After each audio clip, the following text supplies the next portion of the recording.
I'm so excited. I have my friend Brandice here with me today. Again, this podcast is all about being able to share stories, tips and tricks, challenges we've ever overcome as women, just build this community of understanding that we're all in it together. We all have been and are going through the same things, and you're not crazy.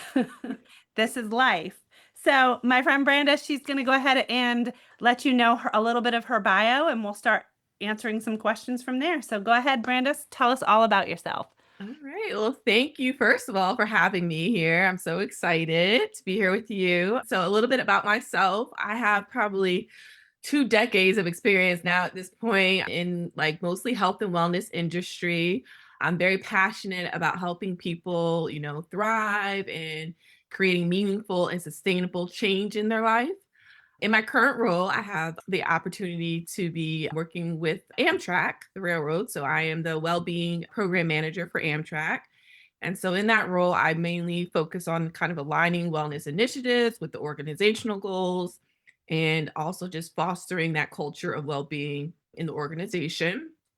Let's see.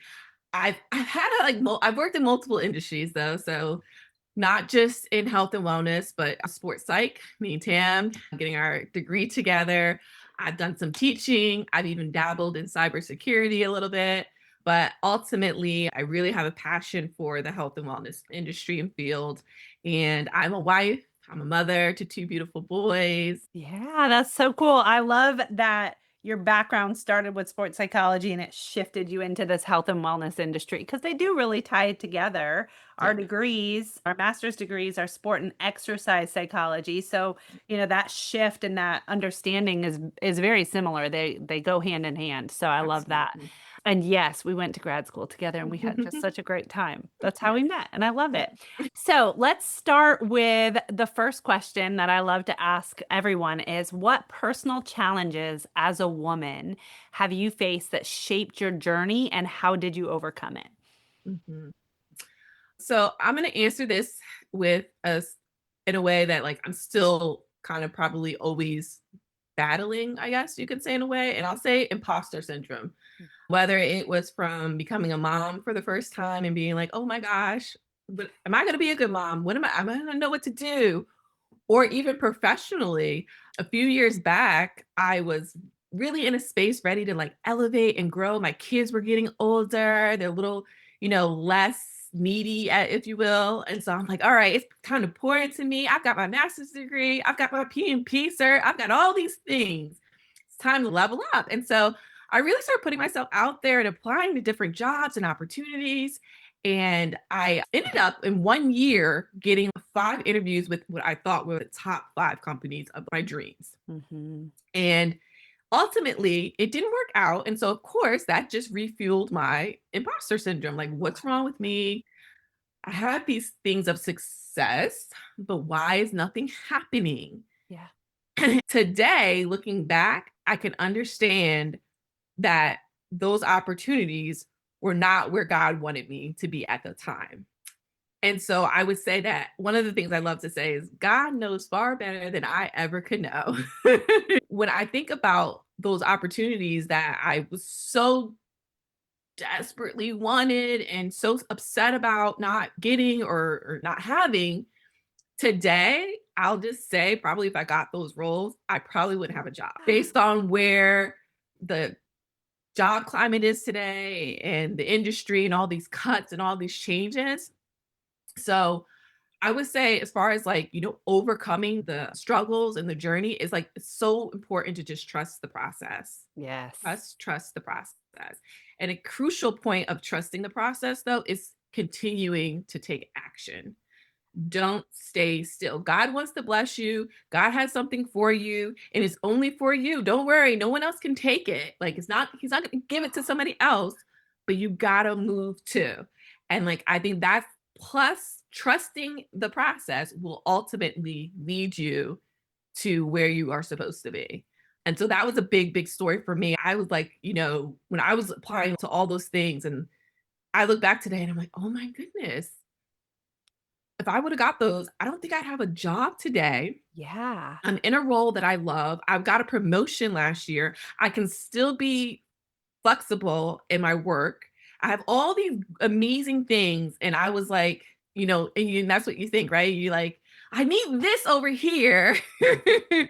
But ultimately, being where I am today is just the best place that I'm supposed to be. And I think that it also, in some ways, if I would have gotten maybe some of those opportunities, I think that it might have made me a little bit more complacent Mhm. because, oh, I achieved it, right? Like I'm working for this great company. I achieved it. And maybe I wouldn't be dreaming as much. And I think that is also a crucial thing. I still have dreams and desires to do things even outside of just my 9 to 5.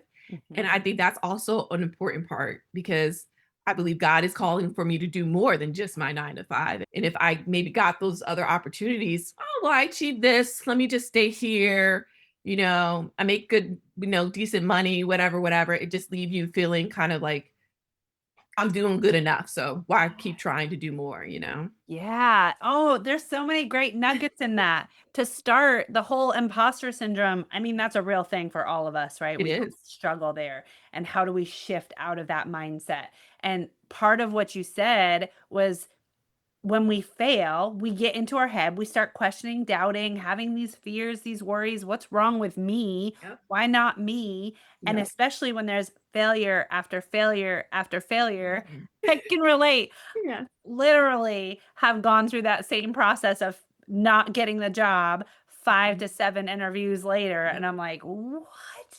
Right. I thought that I was good enough," and Right. it's not necessarily that. Nope. The nugget is keep taking action. Yep.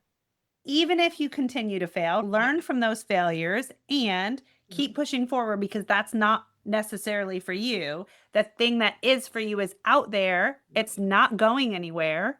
Exactly. So Exactly. keep striving for those goals. So I love that you said that because that's such a valid point. I think another nugget to add to it is that your struggle will be your story and be your testimony for somebody else. Like, right? Like sometimes I think it's so easy for us to forget that maybe the struggle is so that you're going to share this one day with somebody else who doesn't believe or somebody else who's doubting or doesn't understand. And then they'll be able to see you in a position and you'll be able to share, well, actually, it wasn't always this way for me. It was years of, whatever the case may be. So I try to remind myself of that too. Like you're building your story, like you're just writing your chapters to your life. Yes, yes, and it's also that aspect of us as women, we love connection, and Yes. not only does that connection means so much to us and so much Yes. value, but that mentorship, like we're Yes. coming in to be able to share that story, as you said, to help lift and shift these other women that are in places that maybe not, might not be great headspaces Yep. or mentalities or physically not the best place to be. So our stories can help reshape other people's stories. Absolutely. Yeah, And I help love us to that. feel seen, you know? Yes. Oh, 100%, yes. Which I feel like we've done for each other in our Absolutely. years together as friends, like, Yeah. Yeah. easily I can remember times that I'm like, Yes. "Oh, I remember when Brandice da da da da Mhm. da," like, Yep. I've gotta consider those things as well, so, yes, 100%. Mhm. I really appreciate that you brought up that challenge because I think that's a huge one. Imposter syndrome is a real thing. Yep. If you were to name, like, one of the top tools that you Mhm. use to kind of Mhm. fight imposter syndrome, what would that be? So for me, gotta go my sports psych days. Imposter syndrome comes with a lot of negative self-talk, right? And so definitely a lot of refocusing and reframing. I'm a big fan of Mel Robbins. Mm. She talks a lot about 5, 4, 3, 2, 1, interrupt the thought, stop it, replace it with something positive, asking yourself, what if it works out? Yeah. Something as simple as that. And I think that that's a huge, huge thing because I mean, I'm my biggest critic, like through and through. I will have rumination of these just negative thoughts that I'm like, and I'm trained and educated enough in this field to like say, Brandice, stop, stop, cut that thought out. Mel Robbins also she speaks about this really, really cool thing she calls high fiving your heart. So she talks about the vagus nerve, which obviously goes through our entire body, and how that is a switch on off switch for anxiety. And so when you are feeling anxious or you're having flooded with negative thoughts in your mind, you simply put your hand over your heart, inhaling, can be for 4 or 5 seconds, whatever you want to do. And then as long as your exhale is longer than your Mhm. inhale. And then she says, you say to yourself, I'm okay. I am Mhm. safe. I am loved and I am capable. And then that action that you took literally interrupted the anxiety or the negative thought that you had and helped you to kind of reset your whole mind and your whole body.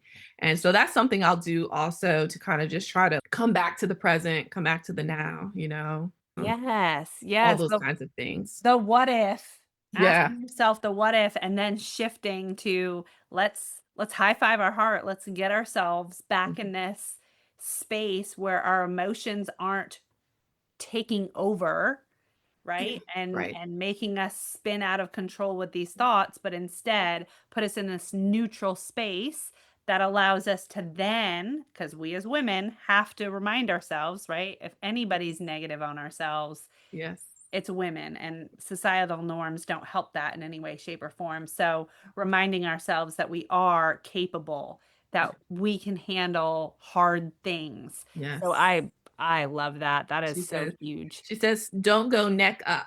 You go neck down and you drop into your body because that's where your power is. That's where your source is in you. It's in your heart. And when you go neck up, you're in your head. So Yes.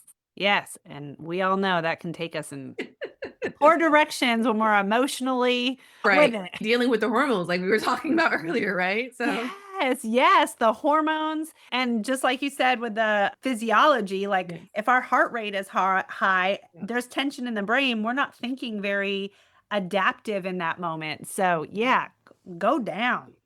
That's Leave this to do its thing until it's calm. you gotta get out your head. It's like the moody teenager. Leave them in their room until they're ready to come chat. Look, I right. have one. I know. So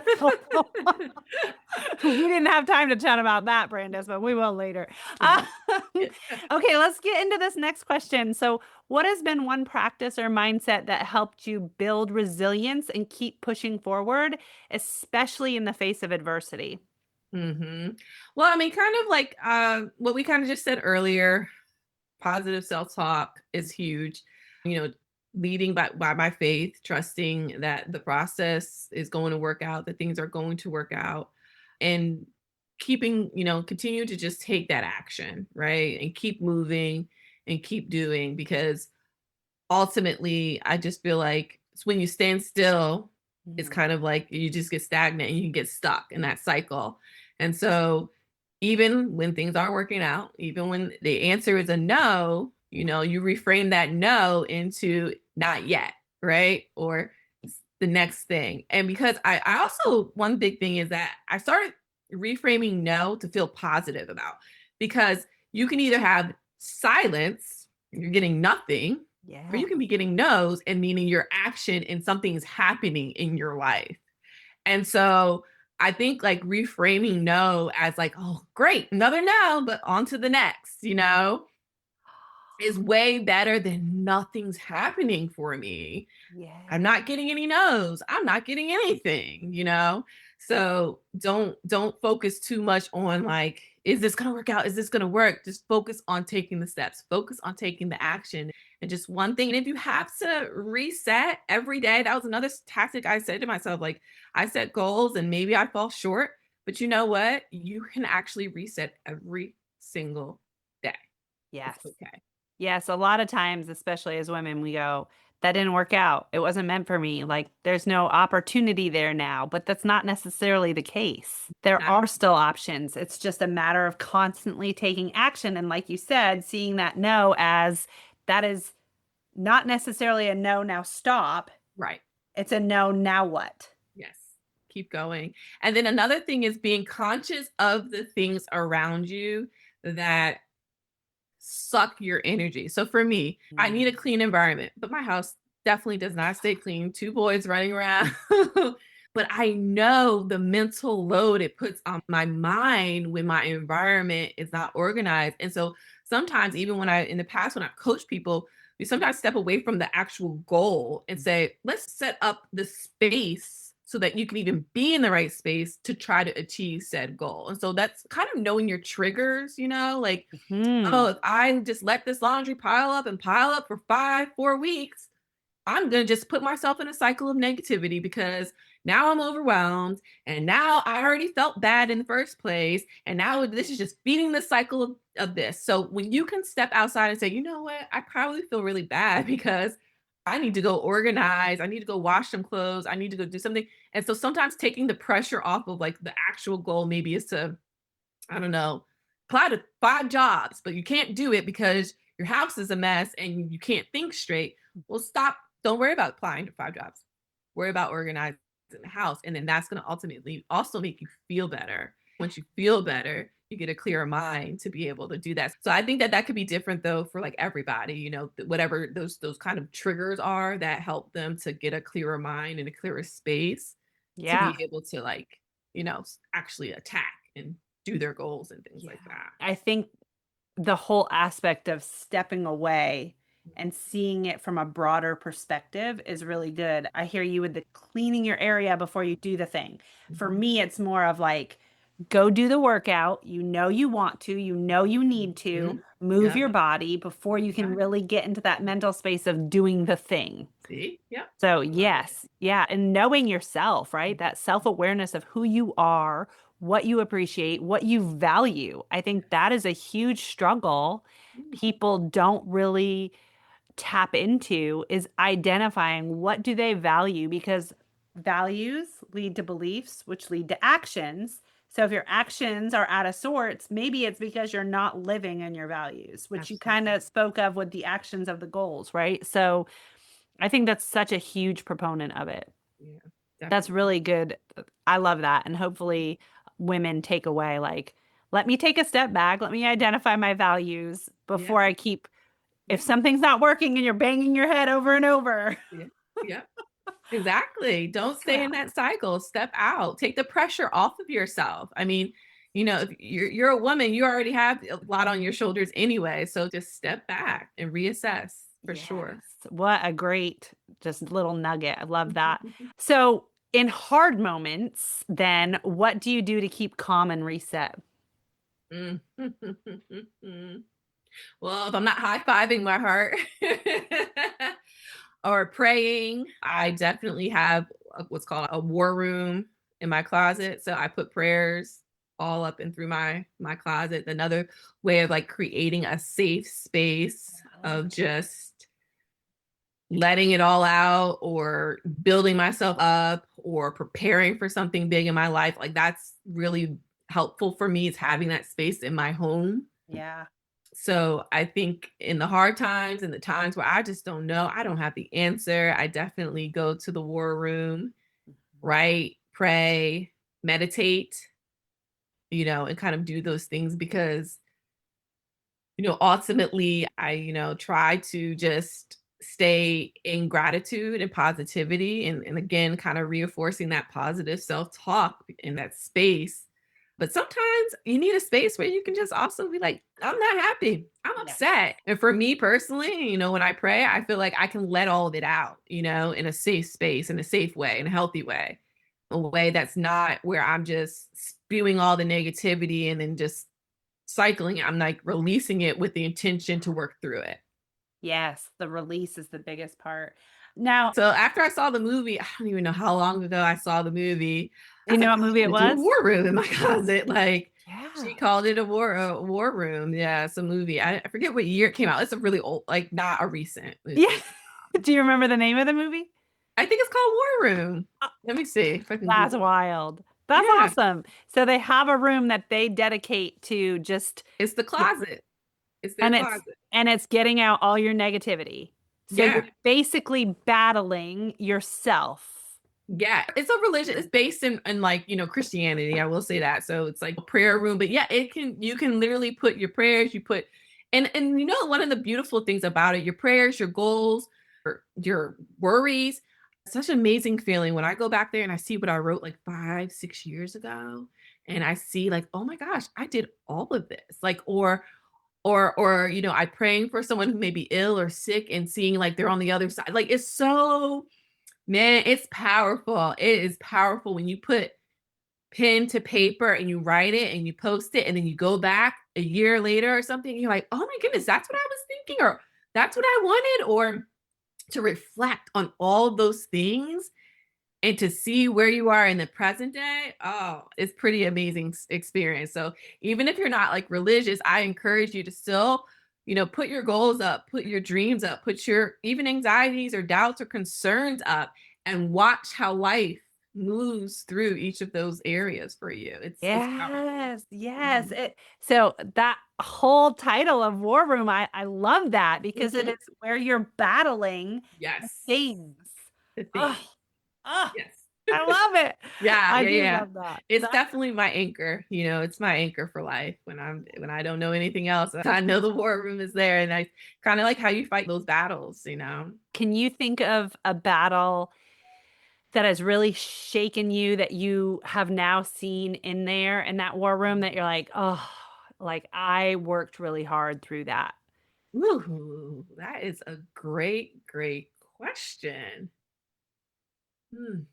There's so many. I'm like thinking which ones I want to share. So, I mean, I could say like professionally, I wrote on there like to be able to pass a cybersecurity exam. And I was like on the first try, and maybe like I had to take the exam maybe 4 tries.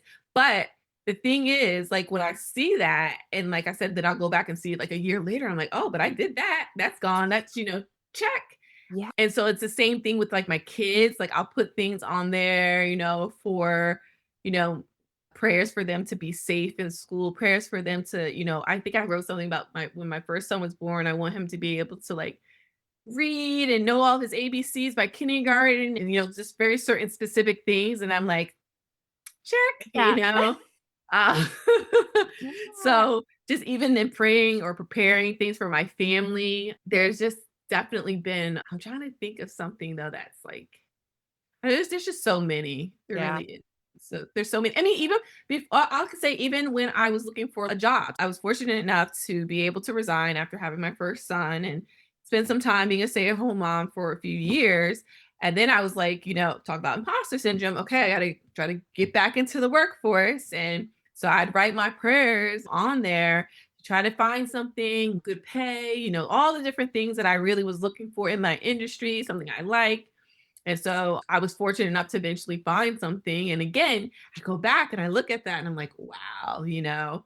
I will say, funny-ish story is when I interviewed with those top 5 companies, they were all listed in my war room as potential companies I would want to interview for. And I like, did I just like manifest this? By putting this up Yeah. here. So Interesting. I think there's power in manifesting things as well, too. I absolutely agree with that.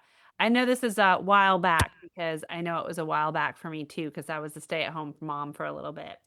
Is there any advice that you would give for somebody who's going from stay-at-home mom to trying to get back into the working force?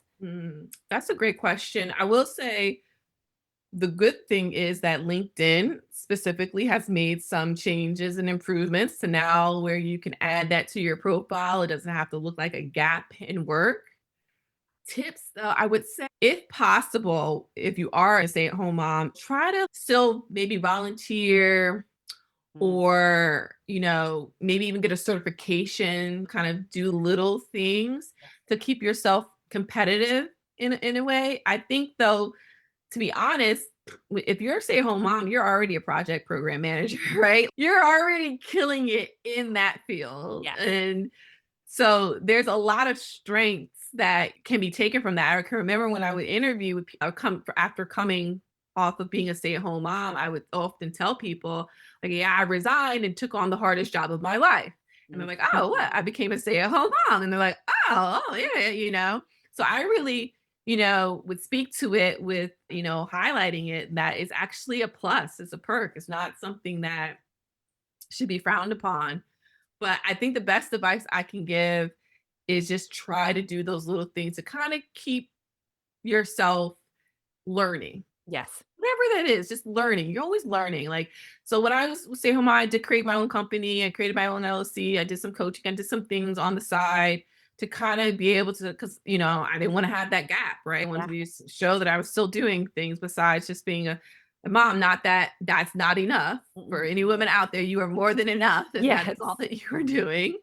But just the realities of the society we live in, knew I wanted to kind of be able to still have something to put on that resume. So I would just say, just always keep learning. If you're doing that, if you're reading, if you're listening to podcasts, if you're, taking little courses on LinkedIn, it's going to work out.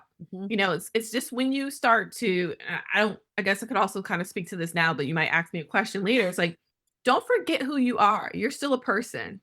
Yeah, you're a mom, yeah, you're a wife, maybe you're, other things, your sister, your cousin, your whatever, but you're still a person with a purpose. And you Yeah. got to feed that purpose. Like, so even if it's just reading a book, even if it's just listening to a podcast, even if it's just taking some time at night before you go to bed and write down some goals or some thoughts for your future, whatever it is, don't not pour into you, even if it's just 5 minutes, because sometimes that's all you got. So that's what I would definitely say is don't forget yourself. I love that. I love the purpose, right? Mhm. Keep with pouring into your purpose. I think also I wish that I had a conversation with somebody similar to you when I went back into work because I didn't necessarily do any education stuff. Like, did I learn about how to be a mom and do all the mom things because I was a first time mama? Yes. And Mhm. every time my kid slept, did I sleep? Absolutely. Yes. And I had multiple people tell me, like, no, you can get back into the work field.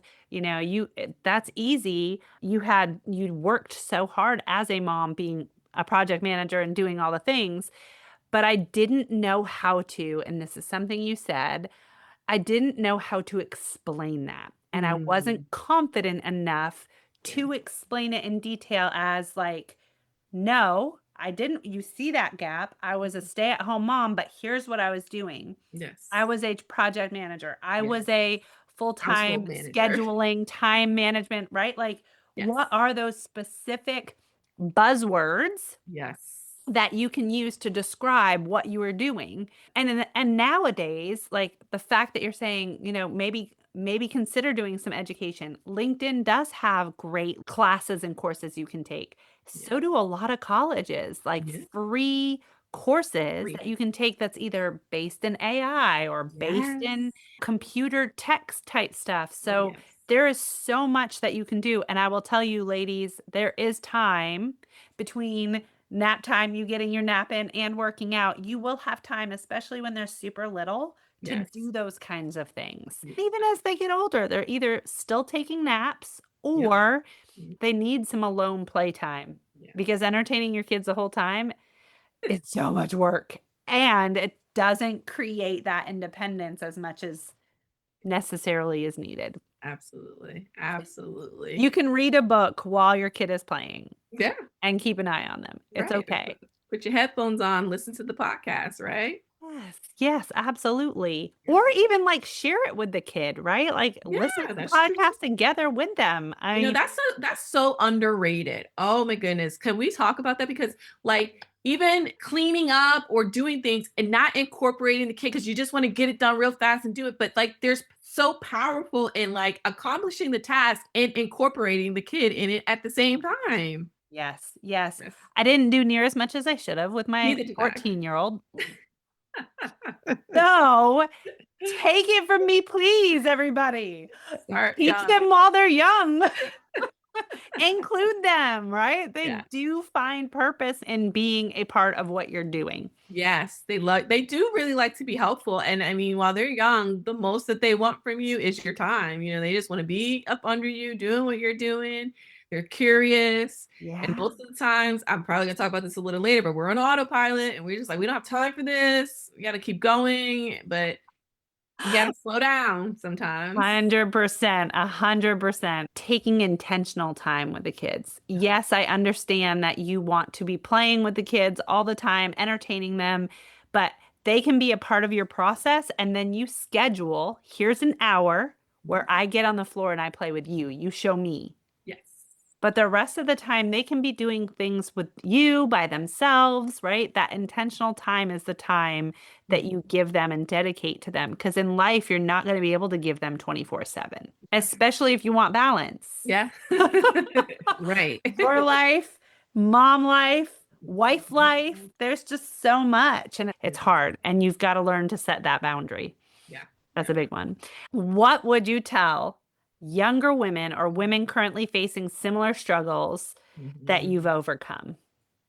So I think when I was thinking about this question, I was like, okay, I think there's like a top three, four things here. And the first is an obvious one, keep moving, keep exercising, and eating well. I mean, everybody in the world knows how the importance of movement is, knows the importance of eating a good diet. And specifically, I'll say with movement, as you're getting older, a lot more has come out about the importance of strength training, which is great. So now it's not just aerobic and cardio, get your strength training in 3 to 4 times a week too, but also functional movement. Like as you are aging, don't forget about making sure your hips are good, your arms and your shoulders, those spots where yeah, you may be exercising or walking, but can you touch your toes? Can you bend and still move and have that mobility that you're going to need as you age? So I would just add that. Don't underestimate the importance of functional because sometimes it doesn't feel as strenuous. So you're like, oh, why am I doing this? This isn't going to do anything, but it's really still important as you age. And then the other two things I would say that are just crucial is sleep hygiene. Like you have got to sleep. You have got to rest. And I will say everyone's amount of hours may vary based on their biological makeup, but you got to get rest. And it's such a thing that is like said, but I don't know how often we really prioritize it because it's like, oh, I'll just sleep in a couple days when I have more time, or I got to get this accomplished. This has to happen. But I don't know the exact statistic, but they talk about how it take years off your life if you're not getting a good amount of sleep every night. So, and then kind of in conjunction with that, I would say eliminating chronic stress. I didn't say manage it. I said eliminating it. Yeah. I think that, especially in my industry, we talk about managing stress, every single thing. Manage. Here's your techniques. Here's your strategies. Here you do it. And that's important. You got to manage your day-to-day stress. Yes. But what I'm talking about is that chronic stress. I'm talking about having those really hard conversations with people, maybe your family or your friends that are bringing chronic stress to your life. I'm talking about going inside yourself and healing your trauma, healing yourself, bettering yourself. I'm talking about the really hard things that we push to the side because it's hard to do, it's hard to fix, but it is a constant stressor in our life. And we don't always, again, prioritize doing that because it's hard. It's way easier to say, well, I'll just manage my stress. I'll do some meditation. I'll just do some deep breathing and I'll go maybe get a massage. Okay, those are great to try to manage how you're feeling, but it's not killing the chronic stress. And I'll say, even as, a wife, a mother, that's something I always am actively towards trying to make sure that I'm managing those chronic stressors in my life too. Because sometimes it could be a person. What if it's a person in your family, right? Like, how do you say to them, like, you know what, respectfully? I think there's a book called Crucial Conversation. Yes. Having those things with the people so that you are not harboring chronic stress because that is a silent, silent, silent killer. It is. It really, really is.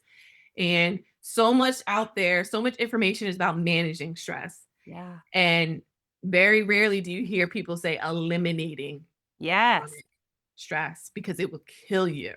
Yeah. It will kill you. So that's what I would definitely tell, is that you're not too young, not too early to start working on these things, because as you get older and older, I will say, I think that as you do get older as a woman, you start to maybe become a little bit more empowered in your nose and not feel quite as, you don't have quite as much FOMO, right? There's Yes. no fear of missing out on anything. You're like, no, I'm good. I can do this, which is a great thing because no is a complete sentence. Ben said the same thing. Yes. That is absolutely true. Yeah. Oh, Oh yeah. my gosh, you make such a valid point. It absolutely is. And when you talk eliminating chronic stress, I feel like immediately people get scared. Like, what does Yes. that look like? What do I do? Oh my Right. gosh, I can't do that. That can't happen for me. So, what would you say to them to potentially start to Mm. do or look into to break some of that stress? The first thing is identifying. I would just say, don't even worry about killing it yet. Identify the sources of it first.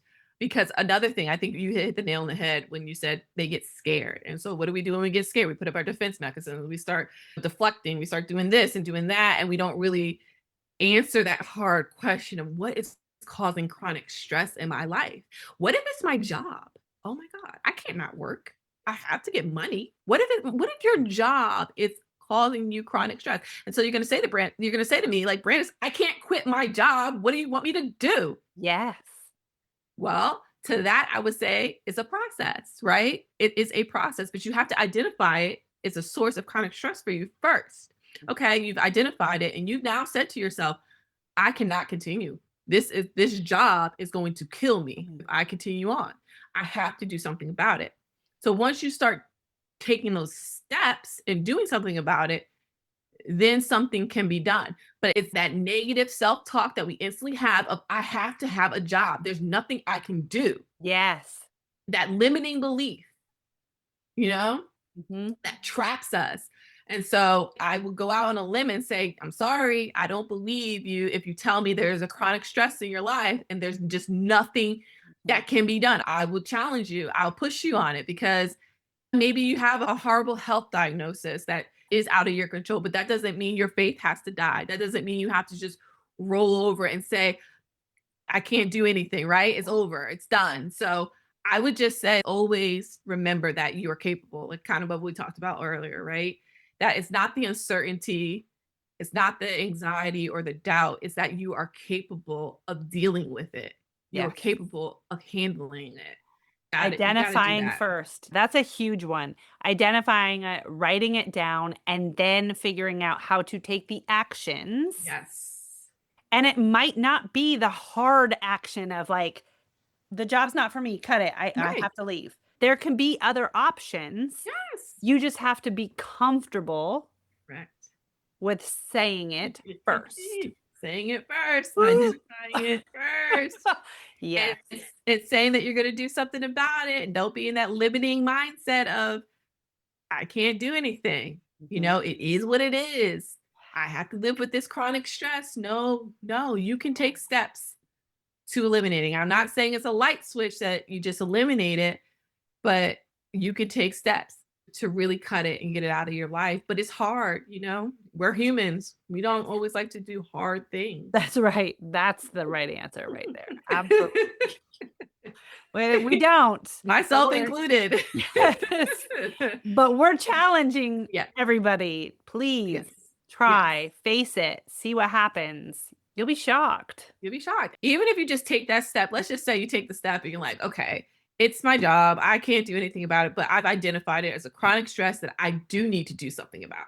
And maybe you just sit on that for a couple months before you do take the action. But if you go back and you revisit it in maybe a month or two, and you're like, man, you might have a more sense of urgency to do something about it. Maybe you weren't in that readiness to change state yet when you first identified it, but now your readiness to change has gone up some. So now maybe you can take action, but you got to get on that starting line. Yes. Put it in your war room. Yeah, put it in your war room. I'm telling you, it's so powerful. Cool. I love that. I also loved that you hit on mobility because I so agree with that 100%. Because I will say, like, I was not the kind of person who doesn't, well, I went from not working out ever. Ugh. Who works out? That's disgusting. My mom used to say, I'm allergic to exercise. And I kind of think I took that mentality on myself. I would Yeah, play sports, but not yeah. work out. Two, let's go hard all the time because I'm very competitive and went straight to CrossFit. Yo, yeah. Well, to be real, I not to bash CrossFit. I like CrossFit, but there are Yeah. moments for me that I lacked working on core stability Yes. or mobility of my shoulder. Let's be Yes. real, it's already kind of not doing great. And as you age into perimenopause, Yeah. there's a real thing called frozen shoulder. It happens. Yes. It's Yes. because we reach back in the back of the car all the time, giving the kids the things or the dog or whatever, Yes. right? Like Right. our arm Yes. extended way farther than it should have. All So the time. now it's all jacked up. So that mobility aspect, and there are a lot of things online for people to do. And I also think the act of stretching, Oh, which nobody loves to do, right? nobody loves to do that. Like, let's warm up before our workouts. Let's Mhm. stretch after our Yeah. workouts. But no, I only have 20 minutes to work out, Tamara. Yep. I Yep. don't, what? No, there's no time for it. Mm-mm. Okay, let's shift that mindset to I would rather you warm up and stretch than work out. So the workout can be 10 minutes. I don't care. There you go. Right. And then constantly move your body, as you said, right, Mhm. with a little bit of strength training. So, Yeah, for yeah, sure. That mobility. dynamic stretching, right? You moving and stretching at the same time. Yes. Yeah. It's so cool. And don't underestimate the power of walking too, I think. Just I going for a walk. so agree. And I will say that I was the person who was like, ugh, walking, Me too. run, you got to Yes. move. And Yes. I foolishly, since I work with soldiers, decided to put a ruck on my back and run. And the soldiers were like, the older ones, not the Mm. young ones. The young ones are like, yeah, let's go. Let's go, Tamara. And Yeah. then the older ones were like, no, stop. You don't run with a ruck. Right. You Right. walk. Oh, Woo. Okay. walk? Who does that? Like, is Right. that even, I'm not working out. I'm not sweating. I I need to sweat. know. Right. Right. Oh, I used to feel the same exact way. And I will tell you, as you get older, ladies, walking becomes sometimes way more powerful than running. I saw that too. And I was like, 100%. oh, and I was like, wow, this is interesting. And I'm a former track and field athlete. So, running, I'm going to get on the trim. I'm going to run or I'm going to go for a run. And then I started realizing like you're not always yielding the same results as when you were, No. 20s, early Hormones 30s. Now it's changes. like, oh, but when I walk, I feel a little better. Like that's crazy. What? Yes, yes, that's exactly right. The things we learn as we age, so important. Mhm. And don't underestimate it because it is just as important. Okay, let me ask another question and then we'll maybe wrap it up a little bit. Let's go with how did you or do you practice balance in your life? Okay. So I think we talked or touched on some of the points. One being present, right? So stop getting off autopilot, listening to what my kid is actually asking me or saying to me, and say, oh, okay, sure. I'll go watch you play some video games. Like I can take 10 minutes and stop what I'm doing and just be there with you and be in that room and be present and live in that gratitude. Like it's so easy if we turn on the news to just spiral. Let's just be real. We're all going through collective trauma together every single day. Yes.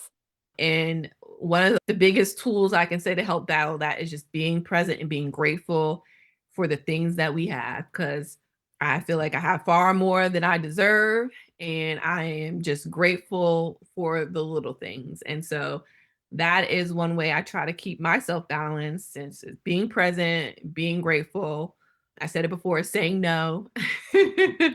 you know, Setting boundaries. And that was a big one that came for me the older I got, because I didn't realize how like setting boundaries is self-love. It's Oh, not yeah. it's not actually to be mean or to hurt somebody. It's actually loving yourself. And I'm like, ooh, wow, but it's sometimes hard, especially if you have to set boundaries with like family or you have to set boundaries with a friend. Like it's easy to maybe do it with like a coworker or, somebody, an associate, but like people that you love and care about, Yeah. setting boundaries with. Whew. And then self-care, I think self-care is also self-love. Some way, somehow you got to find some time to take care of yourself. I try to like go get a facial once a month. Haven't been that great at staying consistent, but I think that like if you can have something like that where there's a massage, facial, or, this new thing I want to try, floating, going for a Mhm. float, doing something that's just for you alone. You schedule it because that's the crucial component. You have to put it on your calendar or it does not exist and it will not happen. Put it on the calendar. It's set every month to do something for yourself. And because the reality is you're wearing all these hats. You're, well, again, wife, mother, you got a professional career, your sister, your cousin, your aunt, your godmother, you're all these things, all these people, Yes. but you can't pour from that empty cup. So you got to fill your cup up. Yes. Oh, I so agree with that on so many levels. And I think there's just so many little nuggets that you threw in there, Brandice. And I think a lot of people need to really take and consider those things because it is crucial. Again, back to that stress aspect. Mhm. Stress can cause so much damage to the body Yeah. and Yeah. cause so many illnesses and sicknesses and all these things. If we just took that time to really schedule us time, pause, to reflect, to relax, how much of a difference it will be able to give to others the way that because we're women, Yeah. that the way that we love to give to people. The only way we can do that is if we have time for ourselves, because otherwise, as you said, you're pouring out of an empty jar and there's nothing left. And when that happens, you hit a max, and then the stress happens even more. And then you act out of sorts and you come at people with anger, and you're like, All right? misplaced, right? Yes. Yes. That you got to find some time to do it. If you don't take the time, life is going to force you to sit down Oh, and take the time. 100%. Yes. Because Yes. your health is your wealth, right? That's it. That's the currency. Yeah. And physical injury tends to land strong with high stress. Yeah. I'm I can be the guinea pig there because I was training for a marathon I didn't run, as you well know. I hate running. And I was like, I'm gonna step out of my box. Let's Yep. try this marathon. After I think you remember Judy, after helping my friend Judy Yep. lose some weight that she wanted to lose, we trained for a marathon. Mhm. And I had run 18 miles as a Woo. practice, right? So I'm like, yes, 18 miles, I did it. The Yep. next day I did 3 and I couldn't walk Yeah. after. And I was like, what happened? I had a stress fracture in my femur. Yeah. And I tell you, it had nothing to do with my training. It had to do with life because Yeah. my stress levels were through the roof at Ooh. that time in my life. And I knew it. Like there was, if you looked at the thing where it says, here are the levels of stress. If you're moving, if you're Yeah. buying a new house, if you're Yep. having a baby, right? Like You all get these check. things had just happened. Yep. And then that happened. And I Yeah. was like, oh Mhm. gosh. So it forced me Forced you. to stop. Yep. Yep. That's a And conversation I have with my friends and my family sometimes is like, listen, I know it's hard, but if you don't do something, life is going to force you to stop. Mhm, So either you can do this willingly, mhm. making some changes, or it's going to force you. And I hate to say it because I don't want to manifest bad things, but it's just also kind of a fact of life, you Yes, know?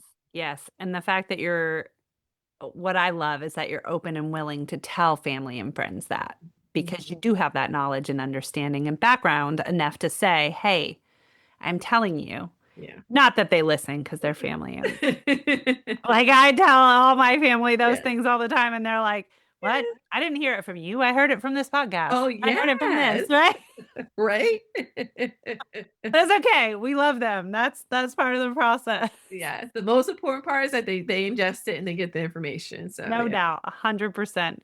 Okay, last thing. Any words of wisdom that you might want to give other than what we've already talked? Because we've talked a lot. This has been such a great conversation, I've just thoroughly enjoyed it. Just keep God first, I mean, that's my words of wisdom for me is because at the end of the day, it's very little that you control, and working your purpose and your passion, because I believe everybody has one on this earth. You're here, so long as you wake up every morning and there's breath in your body, you have a purpose.